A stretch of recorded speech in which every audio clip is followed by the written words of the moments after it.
परम पूज्य श्री साहिब जी, मंगलमय पूजनीय संत समाज, सम्माननीय सज्जनों और देवियों,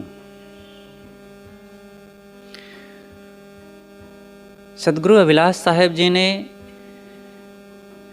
कबीर विचारों को जो अपनाया, उन्होंने अपने जीवन को तो सब प्रकार से सजाया, मांजा, साफ किया और आत्मकल्याण की उस रहनी को तो प्राप्त किए ही। हम समस्त साधकों के लिए भी उन्होंने जो काम किया है वो अद्वितीय है। आज से 550 वर्ष पूर्व सद्गुरु कबीर ने जो काम किया था वे तो एक बहुत बड़े मशाल और पूरे संसार के लिए मिसाल बन करके रहे। लेकिन वर्तमान में मानव समाज के लिए, हम लोगों के कल्याण के लिए, साधकों को एक नए ढंग से पुनः उत्साहित करके कल्याण का मार्ग बताने वाले सद्गुरु अभिलाष साहिब जी हुए हैं। उनकी वाणियाँ अत्यंत लाभकारी हैं। साधना, कल्याण और जीवन जीने के उन तमाम संबलों से संपन्न है जिसको जी करके हम लोग अपने काम को अच्छे से कर सकें। आइए सद्गुरु अभिलाष देव जी के उन कुछ सूक्तियों पर चर्चा करते हैं। छोटी छोटी बातें हैं लेकिन हम सबके लिए बहुत ही उपयोगी हैं। कई बार छोटी छोटी बातों को ही हम लोग नहीं समझ पाते और उस पर भूल होती रहती है और यही माने रहते हैं कि अरे ये छोटी सी बात है, इसमें क्या रखा है। लेकिन नहीं, बहुत कुछ रखा है।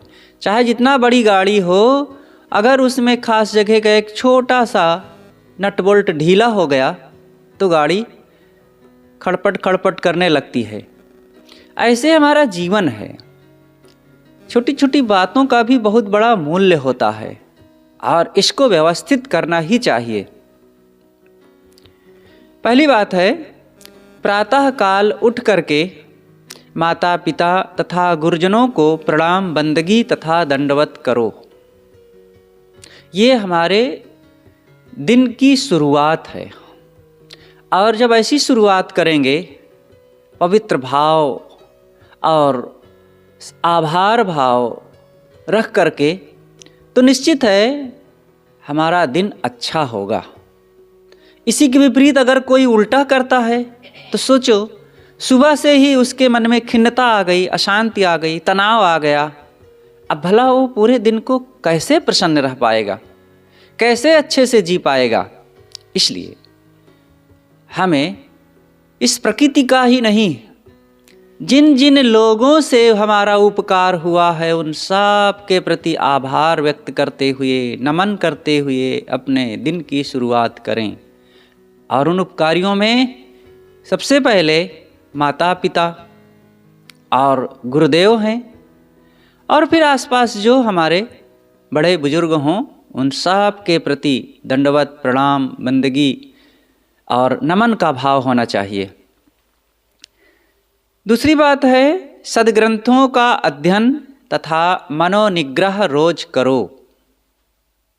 हर साधक को नियमित कुछ सद्ग्रंथ पढ़ना ही चाहिए। सद्ग्रंथ ऐसे मित्र हैं जो बिना हमसे कलह किए, बिना तर्क वितर्क विवाद किए हमें चुपके चुपके अच्छी अच्छी सलाह देते रहते हैं और हमारे मन को उत्साहित रखते हैं, हमारे स्वभाव को अच्छा बनाए रखते हैं और हमारे गुण दोषों को बताते रहते हैं।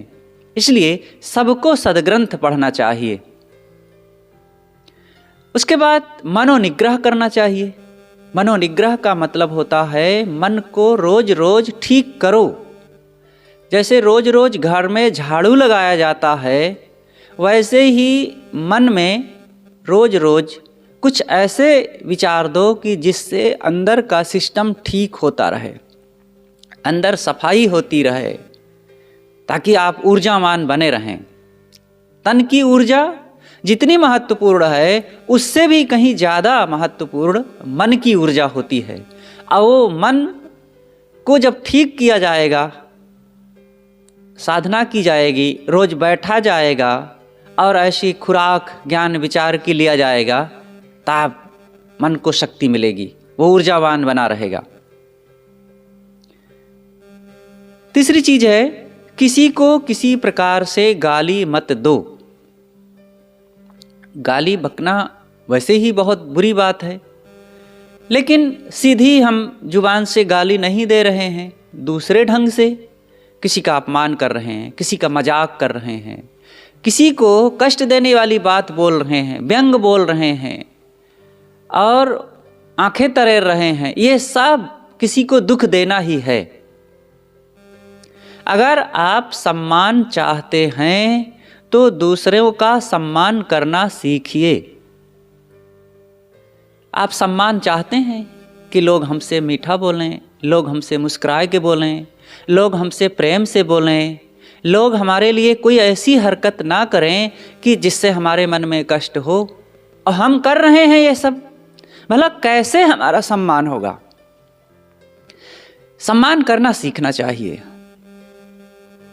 किसी के सामने ही सम्मान करें ऐसी बात नहीं है, पीठ पीछे भी सम्मान करिए। आप किसी व्यक्ति से दूर होने के बाद भी आप जब भी उनकी चर्चा करें तो उनके गुणों की चर्चा करें, दूसरों में उनके लिए कुछ अच्छे भाव व्यक्त कीजिए, क्योंकि आप किसी के लिए सम्मान करेंगे, हो सकता है वो बात उनके पास ना पहुँचे, लेकिन अगर आप अपमान करेंगे, किसी के लिए अपशब्द कहेंगे, निंदा करेंगे, तो वो बात जरूर कहीं ना कहीं से उसके पास पहुँचेगी और उसको बुरा लगेगा, और उसका प्रभाव उनके पास से या दूसरे ढंग से आपके पास आएगा। इसलिए किसी को कभी भी गाली ना दो। ये अपने लाभ के लिए है, दूसरों की बात नहीं है। अगर हम सम्मान चाहते हैं तो 2-3 बातों का जरूर ध्यान रखें। दूसरों से आप कह करके संबोधित करें।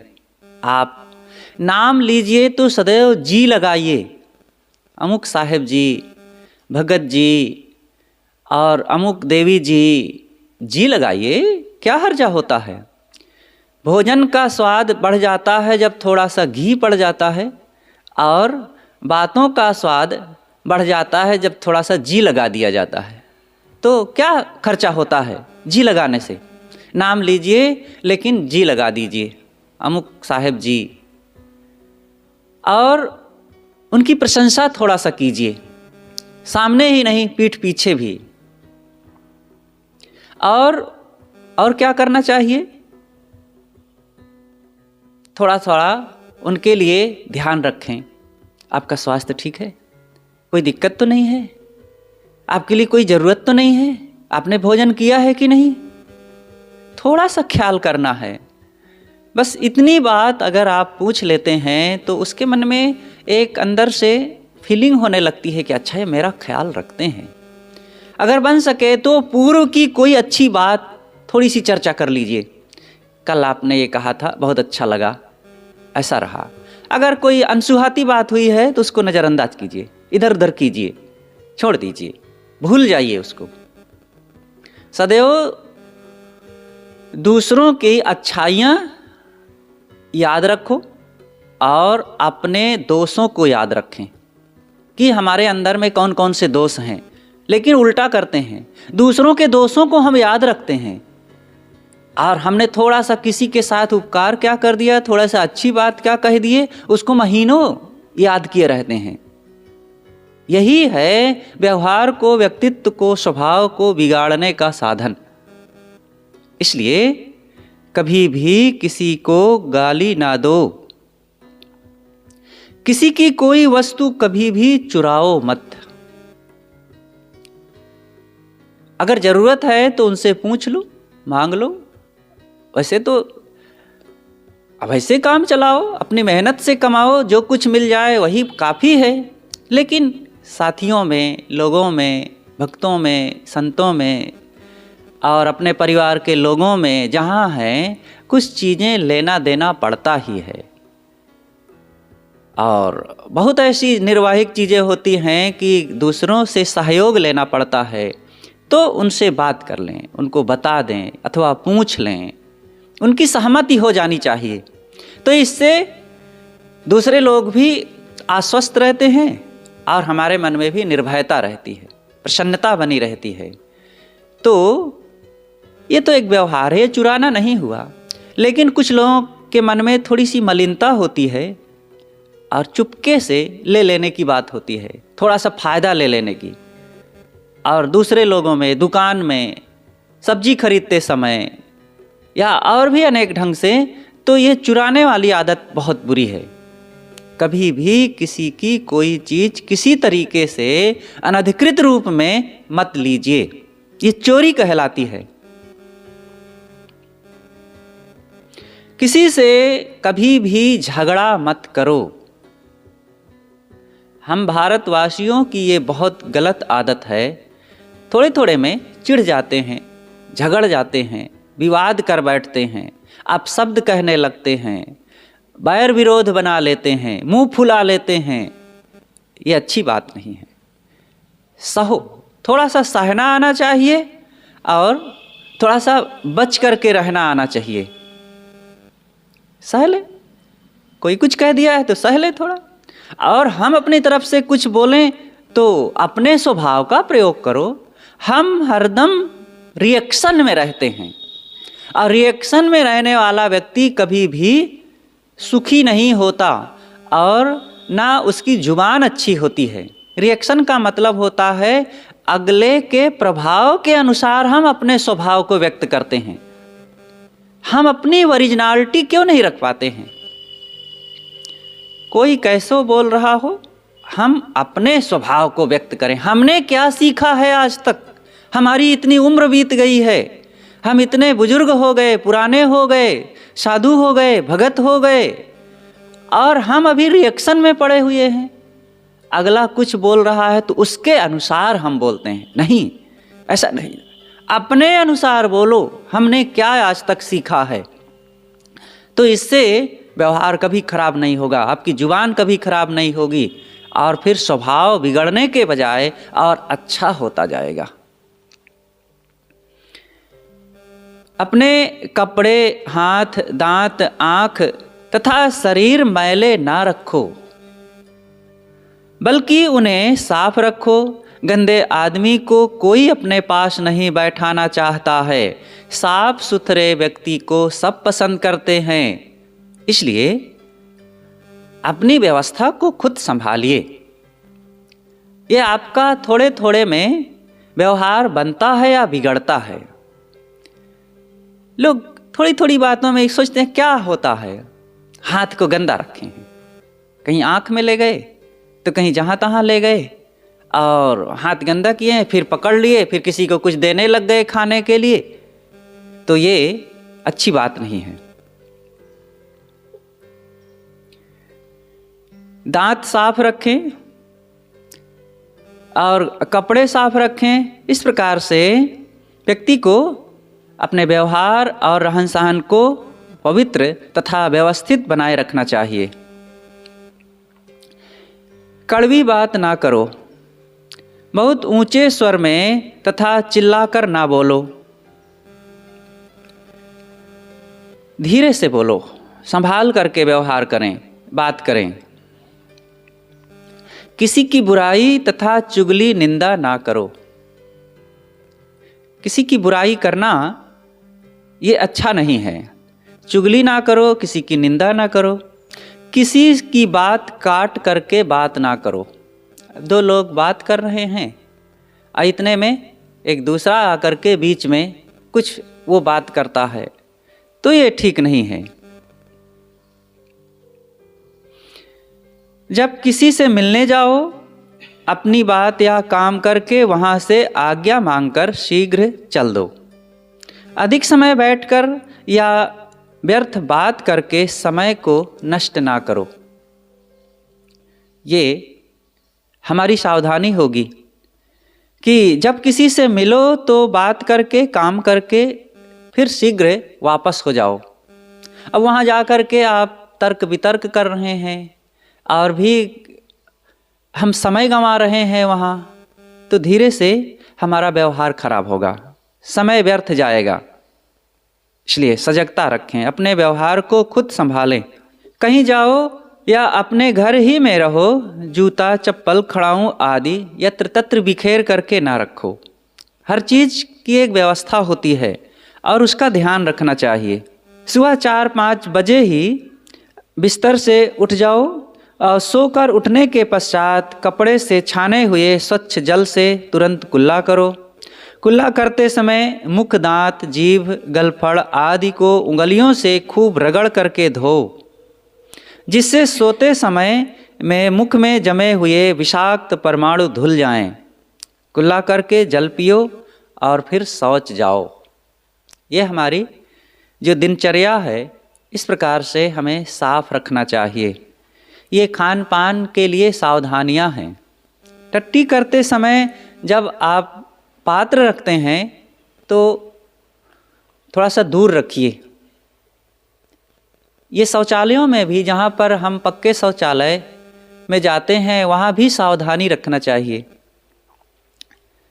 दाहिनी ओर तो बाल्टी रहती ही है टोटी के पास, मग्गा को सदैव बाल्टी में ही रखो। कितने लोग होते हैं मग्गा को सामने धर दिए, कहीं भी नीचे धर दिए। शौचालय की फर्श साफ नहीं होती है तो उसको बाल्टी में ही रखो। ये कई बार की घटना याद आती है। कभी कभी साथी लोग ऐसे लापरवाही कर दें तो गुरुदेव जी उनको पुनः हिदायत दिया करते थे कि इसको ऐसे रखो। शौच करने के बाद कपड़ा केवल दाएं हाथ से पहनो। बायां हाथ उस समय अशुद्ध रहता है। बाएं हाथ में 3 बार मिट्टी और जल आदि लेकर के हाथ को ठीक से साफ कर लेना चाहिए। आप शौच करने के लिए गए हैं और अपने अंग की धुलाई किए हैं और फिर दरवाज़ा छू लिए, उसी हाथ से बर्तन छू लिए, बाल्टी छू लिए, उसी हाथ से कपड़े पहनने लग गए, सब गंदा हो जाता है। इसलिए जब तक ठीक से हाथ धो ना लिया जाए, दाहिने हाथ से ही सारा काम करना चाहिए। दातून साफ तथा कुछ देर तक करो। जिस जल पात्र का उपयोग दातून करते समय किए हैं, बाद में मांज डालो। दांत और जीभ की सफाई खूब रखो। तुम्हारे दांत मोती के समान चमकने चाहिए। जो लोग पान तंबाकू खाते हैं उनके दांत भला कैसे साफ रहेंगे। इसलिए पान तंबाकू आदि खाना बहुत गलत बात है। अपने पैसे को, अपने स्वास्थ्य को और अपने संस्कार को, स्थान को, सब को गंदा करना हुआ। इसलिए ये सब चीज़ें कभी भी ना खाओ। कोई भी नशीली चीज़ें या मन बहलावन चीज़ें ना खाओ ना करो। दांत साफ रहे। और भी छोटी छोटी बातें जो सफाई स्वच्छता की है, इनका ध्यान रखना चाहिए। स्नान करने जाते हैं तो बाथरूम में सफाई रखें। बाल बिखरे हैं, साबुन के कागज वहीं डाल दिए हैं, ये सब नहीं। धुल दो। अपने शरीर को धुलने जाते हैं आप और बाल्टी गंदी हो, मग्गा गंदा हो, बाथरूम गंदा हो, ये कैसे आप स्नान किए हैं। स्नान करने का मतलब है कि आप शरीर को धोइए, मुंह दांत धोइए, हाथ पैर धोइए। इसके पश्चात आसपास की जगह को भी साफ करते ही रहिए, तब आपकी सफाई अच्छी से मानी जाएगी।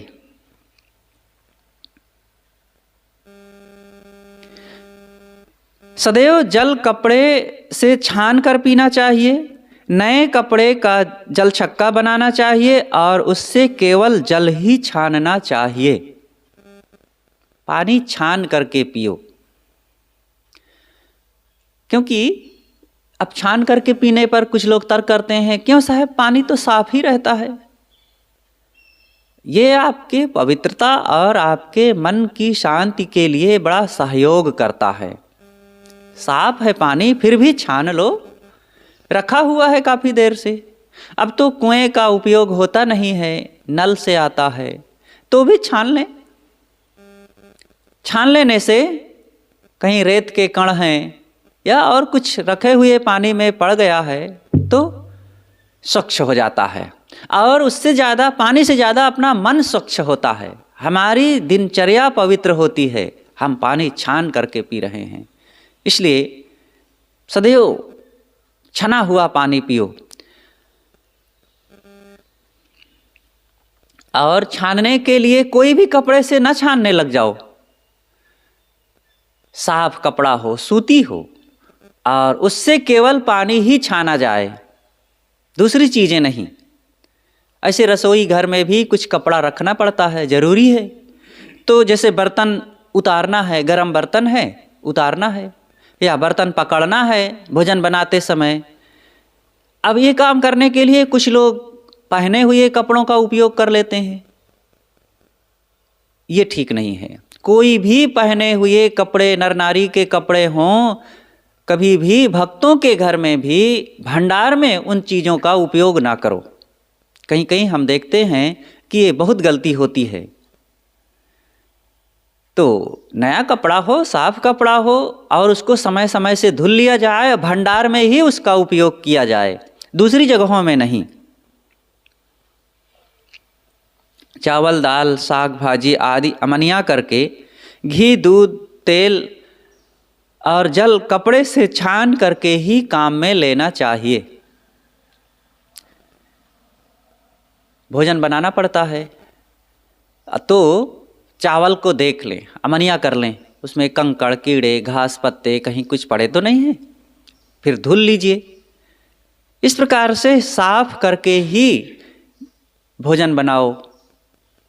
सब्जी और फल हैं, इनको भी जो सीधा खाया जाता है बिना पकाए, उनको भी धुल लो, देख लो। अब बिना देखे, बिना धुले लोग खाने लगते हैं, तो इसी के साथ में गंदगी अंदर जाती है। कई बार देखा जाता है कि फल खरीदे, सेब खरीदे, अब बस खाने लग गए। अच्छे अच्छे लोगों की ये आदत होती है, बिना धुले सोचते हैं क्या कुछ तो लगा नहीं है। अरे भाई, ठेले में रखे हैं, धूल पड़ी है उसमें। कई बार दुकानदार जो बेचने वाला है लेके चला और कहीं से धक्का लगा और गिर गया, नाली में चला गया, कहीं गंदगी जगह में चला गया, फिर तुरंत उठा करके वो धर लेता है। और आपने उसको खरीद करके अब बस खाना शुरू कर दिए। कितना गलत है। धुल करके ही सदैव खाओ। शरीर से मेहनत होना चाहिए। शरीर से मेहनत करने का अवसर जिनको ना पड़कर केवल मानसिक ही काम करना पड़ता है, उनको भी चाहिए कि वे नित्य कुछ व्यायाम करें, घूमें, दौड़ लगाएं, टहलें। 24 घंटे में कम से कम एक बार शरीर को खूब थकना ही चाहिए।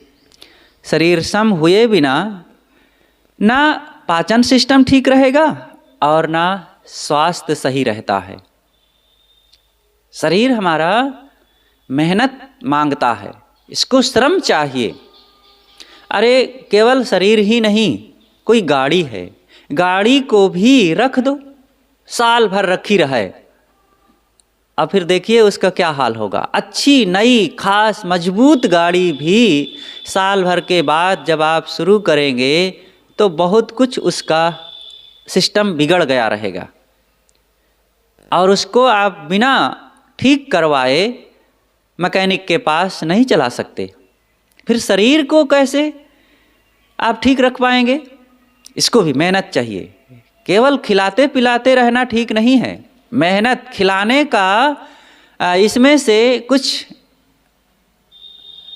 उपार्जन भी करना चाहिए, लाभ भी लेना चाहिए। मेहनत करो शरीर से और मन से, दोनों से हर इंसान को खूब मेहनत करना चाहिए।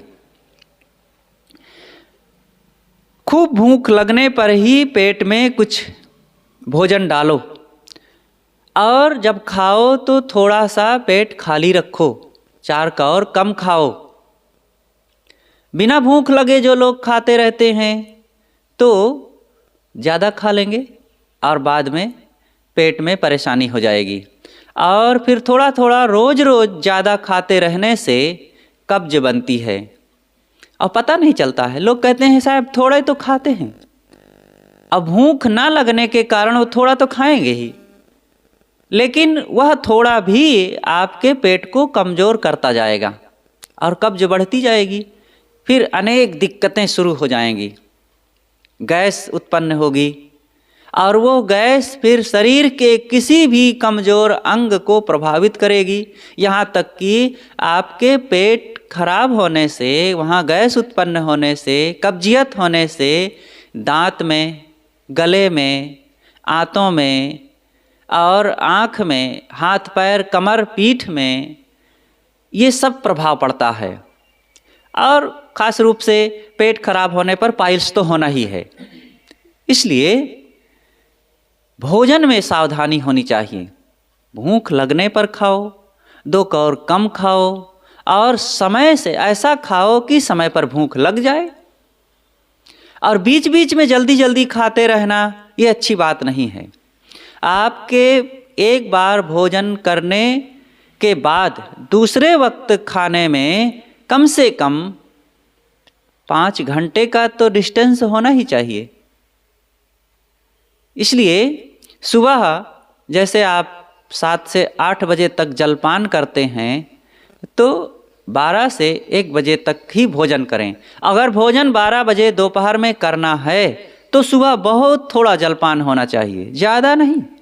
ज़्यादा खाएंगे तो दोपहर में भूख नहीं लगेगी। और दोपहर में उतना ही खाएं कि जितने में शाम को फिर से भूख लग जाए। अगर शाम को खाना है तो 6-7 बजे भोजन करेंगे तो फिर आपको भूख लग जाए। और इसके बीच में कुछ भी मत खाओ। वे लोग अपने पेट के साथ बहुत अन्याय करते हैं जो दोपहर में भोजन किए और 2:30 बजे फिर चाय पिए और 5 बजे फिर नमकीन बिस्कुट खाए, फल खाए और 7 बजे फिर थोड़ा सा कुछ ले लिए और फिर 9-10 बजे फिर भोजन करते हैं। ये पेट है कि कोई बखारी है, हरदम कुछ डालते जाओ। समय से थोड़ा और संयम पूर्वक ही खाना चाहिए। अंडा, मांस, मछली, शराब, ताड़ी, गांजा, भांग, तंबाकू, बीड़ी, सिगरेट, सिगार, इन सारे व्यसनों का एकदम त्याग रखो। कभी भी इनको नहीं ग्रहण करना चाहिए। ये कुछ चीज़ें तो हिंसक हैं, इनको तो छूना ही नहीं है। ऐसा तो कोई चीज़ मुख में डालना ही नहीं है।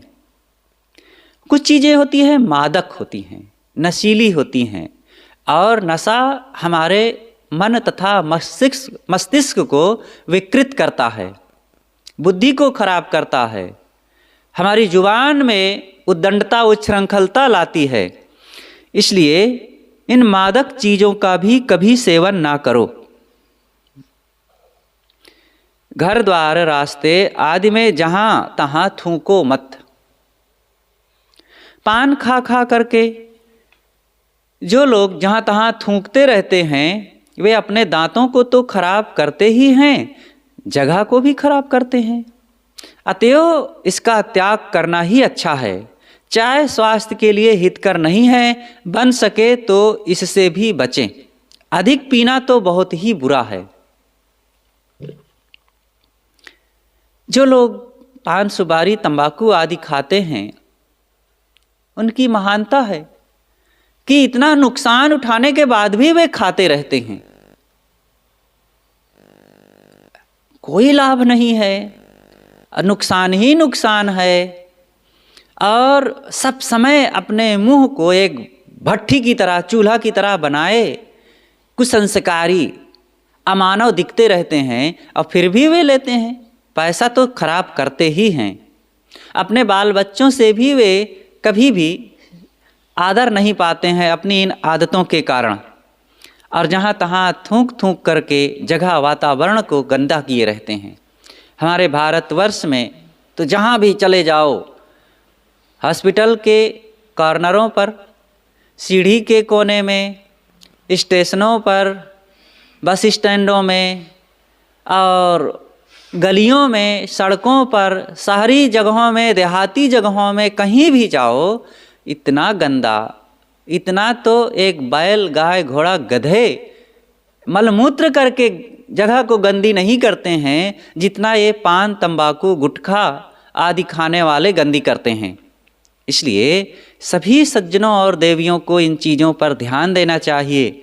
हम केवल अपने साथ ही अन्याय अत्याचार नहीं करते हैं, बल्कि समाज और देश के साथ बहुत बड़ा हम अनर्थ का काम, अत्याचार का काम करते हैं। ये मत सोचो कि हमारी सरकार इसके लिए फिर क्यों सुविधा देती है, दुकानों में क्यों बेचा जाता है, कंपनियां क्यों बनाती हैं। अरे सरकार से आशा मत रखो कि वो तंबाकू बंद कर दे, कंपनियों से आशा मत रखो कि वो कंपनी में बनाना ही बंद कर दे। उनको तो अपना स्वार्थ लगा हुआ है। आपका जीवन चाहे चूल्हे भाड़ में जाए, क्या उनको मतलब है। आप चाहे बीमार रहो और चाहे जो कुछ रहो, उनको पैसे कमाने हैं। अब आप उनकी कंपनी को चलाने के लिए अगर खा रहे हैं तो बात अलग है। एक तंबाकू आप 1 रुपया का अगर खरीद करके खाते हैं तो उसके पीछे आपके 15 रुपये खर्च होने पक्का हैं। 1 रुपये का तंबाकू और 15 रुपये उसमें आपका स्वास्थ्य जाता है, समय जाता है और अनेक प्रकार की और हानियां होती हैं। तो इससे फायदा किसी का नहीं हो रहा है। अगर देखा जाए विचार करके तो देश का बहुत बड़ा नुकसान होता है, व्यक्तिगत तो नुकसान होता ही है।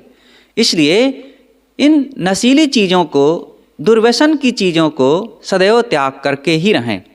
चाय आदि पीना भी अच्छी बात नहीं है। चाय अगर देखा जाए तो कई चीज़ें उसमें दूषित चीज़ें, विकृत चीज़ें भी मिलाई जाती है। कितने लोग हैं जो हरी चाय पीते हैं, सब कंपनी की चाय पीते हैं और ये पेट को खराब करता है, भूख को मारता है और गुप्त रूप से धीरे धीरे कई रोग तैयार करता है। प्रातःकाल उठो तो घर के कमरों के दरवाजे खिड़कियां खोल दो, जिससे अंदर का दूषित वायु निकल जाए। हरदम बंद नहीं रखने चाहिए कमरे। वहाँ रहते रहते वातावरण खराब हो जाता है। रात भर हम सो रहे हैं, कार्बन डाइऑक्साइड काफ़ी इकट्ठी हो जाती है और सुबह उठो हवा जाए अंदर, अंदर की हवा निकल जाए, धूप पहुंच जाए, प्रकाश पहुंच जाए, तो इससे कमरा स्वच्छ हो जाता है, चीज़ें ठीक हो जाती हैं, रहने लायक जगह बन जाती है। इसलिए घर आंगन को इस प्रकार से साफ सुथरा रखो। घर द्वार आंगन, घर की दीवारें सब खूब साफ सुथरा रखो। घर द्वार आंगन और घर की दीवारें सब खूब साफ सुथरा रखो। अपने घर के आसपास की गली तथा द्वार भी बुहार करके साफ रखो। लोग जिस घर में रहते हैं उसी घर को कितना बिगाड़ करके रहते हैं। कहीं भी कोई हाथ में गंदा चीज लगा, जा करके दीवार में पोंछ दिए। ये हम देखे हैं, कई लोग ऐसी असावधानियां करते हैं, दीवार में पोंछ दिए, पर्दे में पोंछ दिए। पर्दा तो बहुत लोग गंदा किए रहते हैं, दरवाजा खिड़की में पर्दा लगाए हैं, मुंह धोए और जा करके पर्दे में मुंह पोंछ दिए, हाथ पोंछ दिए। बच्चे तो नाक पोंछते ही रहते हैं। और ऐसा करके आप अपने घर के वातावरण को कितना खराब कर रहे हैं। कभी भी दीवार में कोई चीज मत पोंछो। पर्दे में, पर्दा आपकी मर्यादा है वो, और वो मुंह पोंछने के लिए थोड़े है। इसलिए साफ सुथरा रखो और कमरे, बिस्तर आदि साफ रखो। बिस्तर से जब उठो तो चद्दर को ठीक कर दें। मच्छरदानी अगर लगाए हैं तो उसको व्यवस्थित निकाल करके अथवा एक किनारे एक कायदे से मोड़ करके रखिए, अटपट सब बिखरा ना रहे। और आसपास साफ रखो। घर के बाहर लोग अपने घरों को तो झाड़ लेंगे, पोंछ लेंगे, धो लेंगे, लेकिन आसपास दूर तक नाली गंदी है और जानवर के गोबर पड़े हुए हैं, कुत्ते की टट्टी पड़ी हुई है और कूड़ा करकट पड़ा हुआ है। कहते हैं वो हमारा थोड़े है, अरे आपका नहीं है, आप देख तो रहे हैं रोज, उसी रास्ते से 50 बार गुजरते तो हैं रोज। साफ कर देंगे तो क्या आपका कुछ नुकसान हो जाएगा? लोग आते जाते हैं, उनको भी अच्छा लगेगा कि हाँ भाई ये अच्छे लोगों के जगह में हम आए हुए हैं। अगर साफ नहीं रखेंगे तो आसपास आने वाले, आपके अतिथि आने वाले जान जाएंगे कि हम यहाँ कहाँ भिखमंगों के यहाँ आ गए हैं, झोपड़पट्टियों में आ गए हैं। यद्यपि झोपड़पट्टी वाले भी बहुत साफ सुथरा रहते हैं, हमने देखा है अनेक जगहों में, लेकिन जिनके अंदर कुसंस्कार भरा हुआ है ना, वो महल में रहने वाले भी गंदे ही बने रहते हैं। हमने उन महलों में भी देखा है कि बना तो लिए हैं, पैसा था उनके पास, एक झटके में 4 मंजिल का बना लिए, लेकिन पूरे घर में जैसे कि पूरा बकरी पाले हों। गंदगी पड़ी हुई है, छिपकली की, चूहों की टट्टी पड़ी हुई है, जाला लगे हुए हैं, धूल गर्दा जमे हुए हैं, हर चीज अव्यवस्थित है। वो घर है कि पूरा कबूतर का बाड़ा है?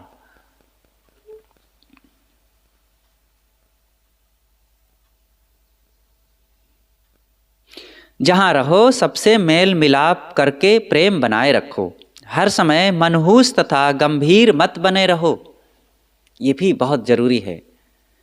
हम अपने आसपास के लोगों से हंसते बोलते रहें, बात करते रहें, अगले के मन को जानते रहें, अपने मन को दूसरों में थोड़ा शेयर करते रहें। अपना अपना मुंह लिए अपनी अपनी जगह में फुलाए बैठे ना रहें। अरे आदमी हैं, हंसें बोले बात करें, वातावरण को अपने आसपास खुशनुमा बनाए रखें। क्या वही मुंह फुलाने की आदत बना करके स्वभाव को कड़वा बनाए रखते हैं।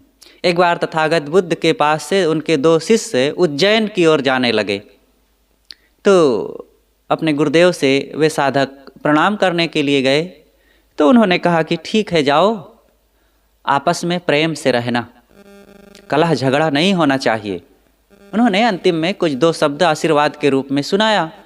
तो साधक गए प्रणाम करके, और जब 6 महीने के बाद लौट करके आए तो फिर गुरुदेव से आकर के प्रणाम किए, दंडवत किए।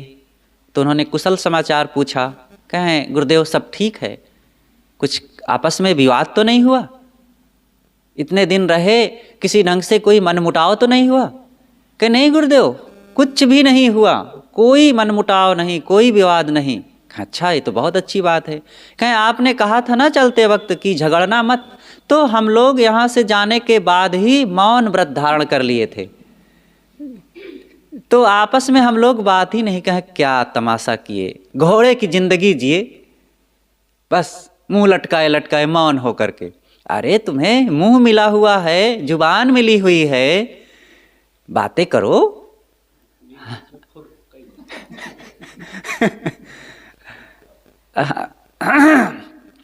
हंसो बोलो, एक दूसरे के दिल में प्रवेश करो, तो इससे जो है आपको खुशियां मिलेंगी, आपका जीवन हल्का हो जाएगा, व्यवहार हल्का हो जाएगा और जीवन बड़ा सरल लगने लगता है। जिंदगी वही है, खान पान सब वही रहता है, घर द्वार वही रहता है, लेकिन जब आपस में साथियों के साथ बोलना बतियाना, व्यवहार करना, बैठना उठना अच्छा रहता है ना, तो जिंदगी बड़ी हल्की लगने लगती है, जीवन बड़ा सरल लगने लगता है। और यही नहीं है ना, तो खाओ पियो और पहनो ओढ़ो सब ठीक है, लेकिन लगता है कि ये घर हमारे सिर पर रखा हुआ है, 50 कुंटल का बोझा सदैव हमारे ऊपर लदा रहता है, मानो ऐसा होता है ना। हाँ, तो सदैव मेल मिलाप बना करके रहें, कभी भी कड़वी आवाज़ और ऊंचे आवाज़ में किसी से मत बोलो, प्रेम से बोलो, हंसते हुए बोलो। ये मुंह कब काम आएगा? केवल कुछ भरने के लिए थोड़े है कि ठूंसते रहने के लिए छेद बना हुआ है, यह मुस्कुराने के लिए बना हुआ है। आप मुस्कुरा नहीं सकते हैं, किससे आशा की जाए कि मुस्कुराएंगे? आप लोगों से, मनुष्यों से ही तो ना।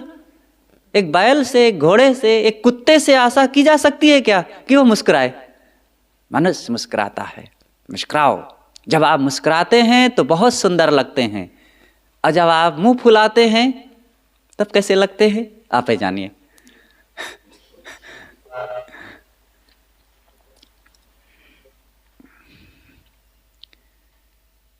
दूसरे की कोई बात तुम्हें अच्छी ना लगे तो उसको सहन करो, बात बात में किसी से उलझने की आदत ना बनाओ। सहना आना चाहिए, ये गलती होती है। जिसको सहना नहीं आता है वही को सहाना बहुत आता है, अब बल्कि उल्टा होना चाहिए, सहना आना चाहिए। बड़ी बड़ी बात को भी आप हजम करना सीखिए। आधा किलो 1 किलो भोजन हजम कर डालते हैं, और थोड़ा सा किसी ने कुछ बात कह दिया, थोड़ा सा कुछ ऊंच नीच हो गया तो उसको हजम नहीं कर पाते हैं। ये ठीक नहीं है। तो सहो, हर बात से आप हिसाब ना चाहो हर व्यक्ति से। उन्होंने ऐसा कह दिया है तो मुझे फिर ऐसे कहना पड़ा, उन्होंने ऐसा मेरे लिए बात किया, बर्ताव किया, तो साहब फिर मुझे सहन नहीं हुआ, मैंने ऐसा किया। आपकी क्या क्वालिटी रह गई?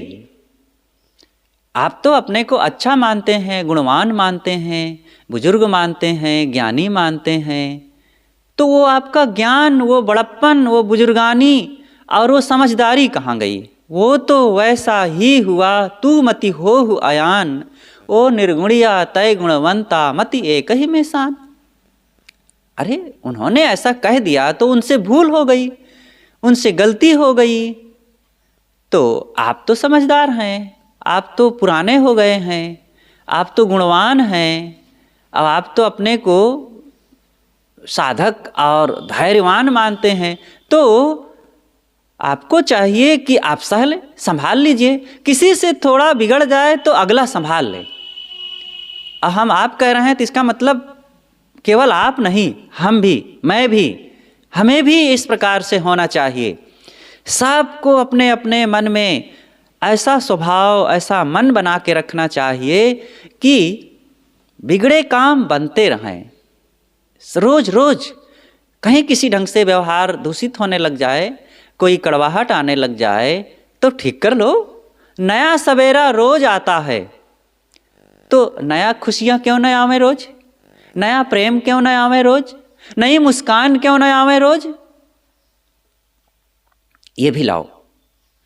और चाहे जो हो, जैसा भी हो, कभी किसी ढंग से कल बिगड़ गया है तो आज फिर ठीक करो।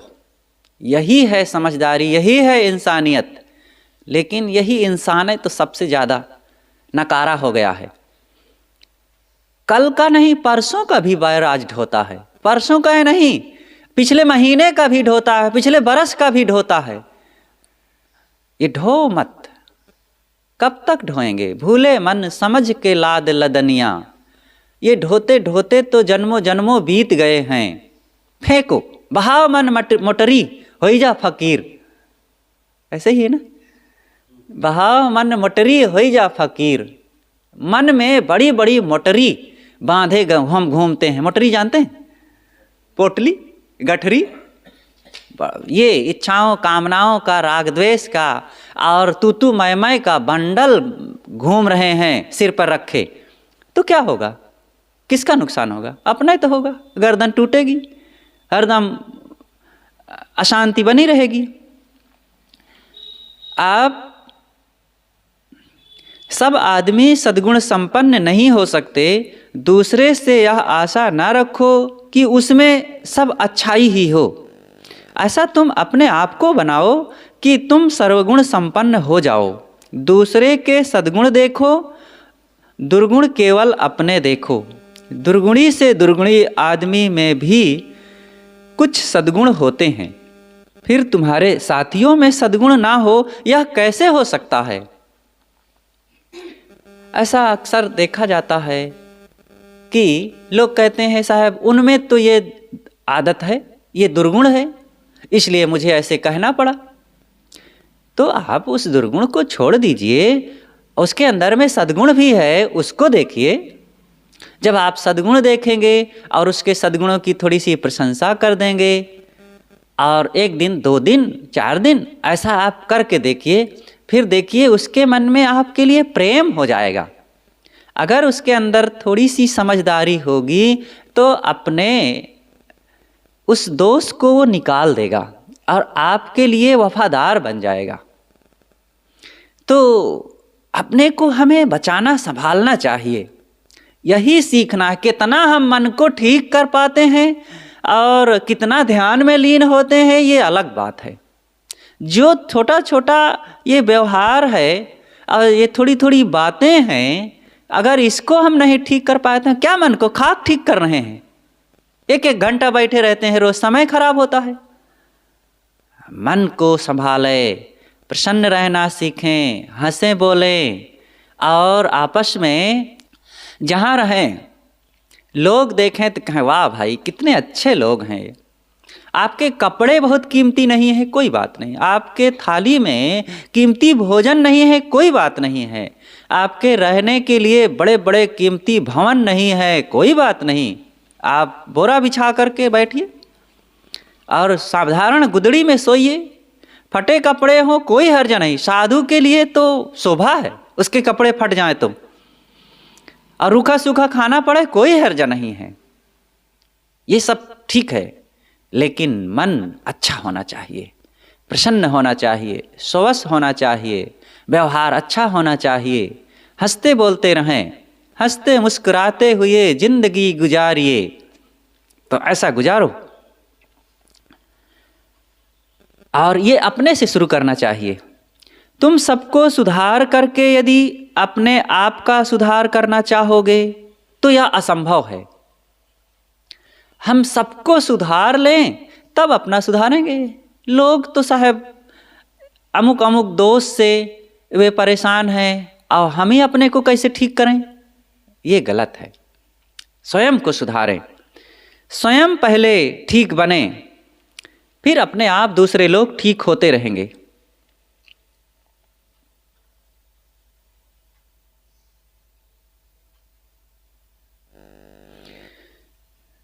सब आदमी सर्वगुण संपन्न नहीं हो सकते। दूसरे से यह आशा ना रखो कि उसमें सब अच्छाई ही हो। ऐसा तुम अपने आप को बनाओ कि तुम सर्वगुण संपन्न हो जाओ। दूसरे के सद्गुण देखो, दुर्गुण केवल अपने देखो। दुर्गुणी से दुर्गुणी आदमी में भी कुछ सद्गुण होते ही हैं। फिर तुम्हारे साथियों में सद्गुण ना हो, ऐसा कैसे हो सकता है? तुम सबका सुधार करके यदि अपने आप का सुधार करना चाहोगे तो यह संभव है। अपना सुधारो, अपना सुधार करो और दूसरे का हित चिंतन करो। अपने पैरों में जूते पहन लो, मानो सारे संसार में चाम बिछाया है। सारे संसार में चाम बिछा करके चलने का हठ दुस्साहस मात्र है। अपने मन को पवित्र बनाओ तो तुम्हें अपने आसपास के सभी लोग देवता रूप दिखने लगेंगे। मन को खराब रखते हो इसलिए सब खराब दिखते हैं। अगर हम अपने मन को ठीक कर लें तो सब तरफ सब लोग ठीक दिखने लग जाएंगे, और कहीं हम अपने मन को खराब किए हैं तो सब खराब दिखेंगे। चश्मा, जैसी दृष्टि वैसी सृष्टि।